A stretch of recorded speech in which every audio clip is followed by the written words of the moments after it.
na Espiritu para ilayo ang ating mata mula dito sa lugar na ating kinalalagyan patungo sa iba't ibang lugar sa Pilipinas hanggang sa iba't ibang lugar sa buong mundo.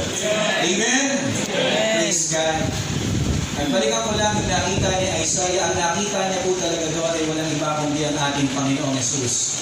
John chapter 12 verse 39 to 41. Nakita niya ang Panginoong Jesus sa tunay niyang kalagayan. Kaya nasabi niya, "Here I am, send me." Ang totoo mo nang lumabas sa kanyang bibig nung makita niya ang Panginoong Jesus sa kalwalatian. Ako po'y isang taong may maruming labi. Ako po'y mapapahamak. Hindi ako karapat-dapat. At merong anghel na may dalang nagbabagang apoy na hinampi sa kanyang labi at naranasan niya ang paglilinis ng Panginoon.